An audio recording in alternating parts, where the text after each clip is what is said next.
একই কথা, মেয়ে বলে বর এসে নাকি আমাকে চিনতেই পারবে না। সেদিন ছিল জুনের 3 তারিখ, আর আমার লোকেশন ছিল কুরচি, আমাদের পাশের গ্রামেই। আমাদের বাড়ি থেকে স্কুটিতে যেতে ওই 10 মিনিট লাগে। বোনটা ছিল আমার থেকে অনেক ছোট, তাই বারবার জিজ্ঞেস করছিল যে দিদি আমাকে ভালো লাগবে তো, আমাকে ভালো লাগবে তো। আমি বলছিলাম দাঁড়াও আগে কমপ্লিট হোক, দেখো কেমন লাগে। দেন তোমরা তো দেখতেই পাচ্ছ ওর লুকটা কেমন হয়েছে। আমি ওর সাজানোর আগেও একটা ছবি তুলেছি এবং তারপরেও একটা ছবি তুলেছি, তারপরে দিয়েছি ছবিটা। তোমরা দেখতেই পাচ্ছ, তোমরা সবাই জানিও আমার মেকআপটা কেমন হয়েছে। আর এই মেকআপ, শাড়ি ড্র্যাপিং, হেয়ার সব আমি নিজে একাই করেছি। খুব লাইট একটা আই মেকআপ করেছি, আর ওর স্কিন টোন অনুযায়ী আমি মেকআপটা করার চেষ্টা করেছি আমার সাধ্য মতো। তো আমার মিষ্টি ব্রাইডের তো খুবই পছন্দ হয়েছে আমার মেকআপ। এবার তোমরাই শুনে নাও ওর আমার কাছে সেজে ও কতটা খুশি হয়েছে, ওর কেমন লেগেছে শুনে নাও তোমরা।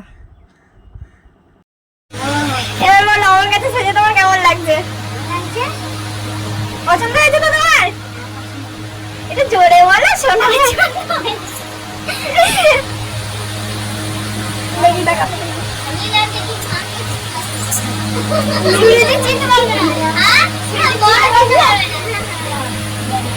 আমার ব্রাইডের হাসি দেখেই নিশ্চয়ই তোমরা বুঝে গেছো ওর কতটা পছন্দ হয়েছে আমার মেকআপ। আর তার সঙ্গে বাড়ির লোকগুলোও কিন্তু খুব প্রশংসা করছিল, সেটা তোমরা শুনতেই পেলে আশা করি। এবার তোমাদের মতামতটা জানানোর অনুরোধ রইল আমার। তোমরা প্লিজ কমেন্টে জানিও তোমাদের মেকআপটা কেমন লেগেছে, আর ভুল ত্রুটি হলে অবশ্যই বলবে, সেটা আমি পরবর্তীকালে শুধরে নেওয়ার চেষ্টা করব আর কি। তো আমি কটা ছবিও শেয়ার করে দিলাম, তোমরা দেখে নাও যে ওকে কেমন লাগছে। এগুলো একদম নর্মাল ক্যামেরায় তোলা ছবি, একদম এডিট ছাড়া ছবি দিয়েছি আমি। তো তোমরা দেখো, দিয়ে বলো যে কেমন হয়েছে। আর তোমরাও যদি তোমাদের নিজেদের সাধ্যের মধ্যে সুন্দর করে বিয়েতে সাজতে চাও তো অবশ্যই আমাকে বুক করতে পারো। যারা অল্প টাকার মধ্যে সাজতে চাও তারা মানে আমার সাথে সবাই যোগাযোগ করতে পারো, ঠিক আছে? বাই, চলে আসবো নতুন একটা ভিডিও নিয়ে।